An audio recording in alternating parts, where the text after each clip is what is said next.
everyone. Today we'll be reading the prologue of Snorri's Prose Edda. It's very dry, just a forewarning. In the beginning, God created heaven and earth and all those things which are in them, and last of all, two of humankind, Adam and Eve, from whom the races are descended. And their offspring multiplied among themselves and were scattered throughout the earth. But as time passed, the races of men became unlike in nature. Some were good and believed on the right, but many more turned after the lust of the world and slighted God's command. Wherefore God drowned the world in a swelling of the sea, and all living things, save them alone that were in the ark with Noah. After Noah's flood, 8 mankind remained alive, who peopled the earth, and the races descended from them. And it was even as before, when the earth was full of folk and inhabited of many. Then all multitude of mankind began to love greed, wealth, and worldly honour, but neglected the worship of God. Now, accordingly, it came to so evil a pass that they would not name God. And who then could tell their sons of God's mighty wonders? Thus it happened that they lost the name of God, and throughout the wideness of the world the man was not found who could distinguish in aught the trace of his Creator. But not less did God bestow upon them the gifts of the earth, wealth and happiness, for the enjoyment in the world. He increased also their wisdom, so that they knew all earthly matters, and every phase of whatsoever they might see in the air and on the earth. One thing they wondered and pondered over. What might it mean that the earth and the beast and the birds had one nature in some ways, yet were unlike in the manner of life? In this was their nature one, that the earth was cleft into lofty mountain peaks, wherein water spurted out, and it was not needful to dig for water there in the deep valleys. So it was also with beasts and birds. It is equally far to the blood in the head and the feet. Another quality of the earth is that in each year grass and flowers grow upon the earth, and in the same year all that growth falls away and withers. It is even so with beasts and birds. Hair and feathers grow and fall away each year. This is the third nature of the earth, that when it is opened and dug up, the grass grows straight away on the soil which is uppermost on the earth. Boulders and stones they liken to the teeth and bones of living beings. Thus they recognized that the earth was quick, and had life with some manner of its own, and they understood that she was wondrous old in years and mighty in kind. She nourished all that lived, and she took to herself all that died. Therefore they gave her a name, and traced the number of their generations from her. The same thing, moreover, they learned from their aged kinsmen, that many hundreds of years had been numbered since the same earth yet was, and the same sun and stars of the heavens. But the courses of these were unequal, some having a longer course, and some a shorter. From things like these the thought stirred within them that there might be some governor of the stars of heaven, one who might order their courses after his will, and that he must be very strong and full of might. This also they held to be true, that if he swayed the chief things of creation, he must have been before the stars of heaven, and they saw that if he ruled the courses of the heavenly bodies, he must also govern the shining of the sun, and the dews of the air, and the fruits of the earth, whatsoever grows upon it, and like manner the winds of the air and the storms of the sea. They knew not yet where his kingdom was, but this they believed, that he ruled all things on earth and in the sky, the great stars also of the heaven, and the winds of the sea. Wherefore, not only to tell of this fittingly, but also that they might fasten it in memory, they gave names out of their own minds to all things. This belief of theirs had changed in many ways, according as the peoples drifted asunder and their tongues became severed from one another. But all things they discerned with the wisdom of the earth, for the understanding of the Spirit was not given to them. This they perceived, that all things were fashioned of some essence. The world was divided into 3 parts.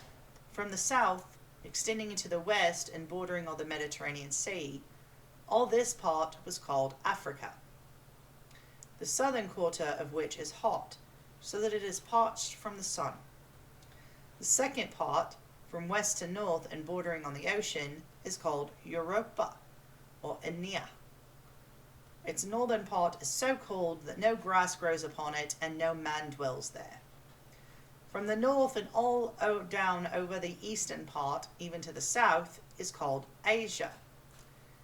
In that region of the world is all fairness and pride, and the fruits of the earth's increase, gold and jewels. There is also the center of the earth, and even as the land there is lovelier and better in every way than in other places, so also were the sons of men there most favored with all goodly gifts, wisdom and strength of body, beauty and all manner of knowledge. Near the earth's center was made the goodliest of homes and haunts that have ever been, which is called Troy, even that which we call Turkland. This abode was much more gloriously made than others, and fashioned with more skill of craftsmanship in manifold wise, both in luxury and in the wealth which was there in abundance. There were 12 kingdoms and 1 high king, and many sovereignties belonged to each kingdom, and in the stronghold were 12 chieftains. These chieftains were in every manly part greatly above other men that there had ever been in the world. One king among them was called Mignon, or Mignon, and he was wedded to the daughter of the high king Priam, her who was called Troan. They had a child named Thrall, whom we call Thor. He was fostered in Thrace by a certain war duke called Loricus. But when he was 10 winters old, he took upon him the weapons of his father. He was as goodly to look upon, when he came among other men, as the ivory that is inlaid in oak. His hair was fairer than gold. When he was 12 winters old, he had had his full measure of strength. Then he lifted clear of the earth 10 bearskins all at one time. And then he slew Duke Loricus, his foster father, and with him his wife, Laura, or Glora, and took into his own hands the realm of Thrace, which we call Thrudheim. Then he went forth far and wide over the lands and sought out every quarter of the earth, overcoming alone all berserks and giants, and one dragon, greatest of all dragons, and many beasts. In the northern half of his kingdom he found the prophetess that is called Sibyl, whom we call Sif, and wedded her. The lineage of Sif I cannot tell. She was the fairest of all women, and her hair was like gold. Their son was Loridai, who resembled his father, his son Enridi, his son Vingathor, his son Vigine, his son Moda, his son Magi, his son Seskif, his son Bedvig, his son Othra, whom we call Anar, his son Itamen, his son Heramud, his son Skuldun, whom we call Skuld, his son Biaf, whom we call Bia, his son Jat, his son Guldifer, his son Finn, his son Frilaf, whom we call Fridlife, his son who is named Vodin, whom we call Odin. He was a man far famed for wisdom in every accomplishment. His wife was Frigida, whom we call Frigg. Odin had second sight, and his wife also. And from their foreknowledge he found that his name should be exalted in the northern part of the world and glorified above the fame of all other kings. Therefore he made ready to journey out of Turkland, and was accompanied by a great multitude of people, young folk and old, men and women, and they had with them much goods of great price. And wherever they went over the lands of the earth, many glorious things were spoken of them, so that they were held more like gods than men. They made no end to their journeying till they were come north into the land that is now called Saxland. There Odin tarried for a long space, and took the land into his own hand far and wide. In that land Odin set up 3 of his sons for land wardens. One was named Vegdig. He was a mighty king and ruled over East Saxland. His son was Vitgils. His sons were Vita, Hinginstr's father, and Sigar, father of Svevdig, whom we call Svigdag. The second son of Odin was Beldig, whom we call Baldir. He had the land which is now called Westphalia. His son was Branda, his son Frodiga, whom we call Frodi. His son Freovin, his son Ulvig, his son Givis, whom we call Gaiv. Odin's third son is named Siggi, his son Rerir. These the forefathers ruled over what is now called Frankland, and thence is descended the house known as Volsungs. From all these are sprung many and great houses.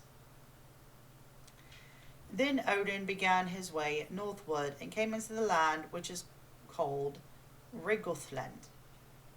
And in that land he took possession of all that pleased him. He set up over the land that son of his called Skulder, whose son was Fridilfi. And thence descends the house of the Skuldungs. These are the kings of the Danes, and what was then called Ridgothland is now called Jutland. After that he went northward, where the land is called Sweden. The king there was named Gilfi. When the king learned of the coming of those men of Asia, who are called Asia, he went to meet them, and made offer to them that Odin should have such power in his realm as he himself wielded. And such well-being followed ever upon their footsteps, that in whatsoever lands they dwelt were good seasons and peace, and all believed that they caused these things, for the lords of the land perceived that they were unlike other men whom they had seen, both in fairness and also in wisdom. The fields and the choice lands in that place seemed fair to Odin, and he chose for himself the site of a city which is now called Sigtun. There he established chieftains in the fashion which had prevailed in Troy. He set up also 12 head men to be doomsmen over the people and to judge the laws of the land. And he ordained also all laws as there had been before in Troy, and according to the customs of the Turks. After that he went into the north, until he was stopped by the sea, which men thought lay around all the lands of the earth. And there he set his son over this kingdom, which is now called Norway. This king was Seimingar.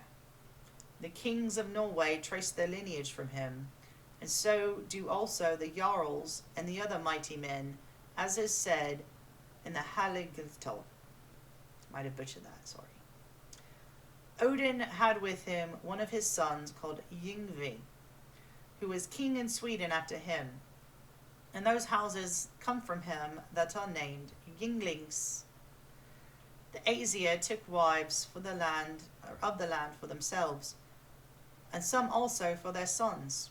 And these kindreds became many in number, so that throughout Saxland, and thence all over the region of the north, they spread out until their tongue, even the speech of the men of Asia, was the native tongue over all these lands.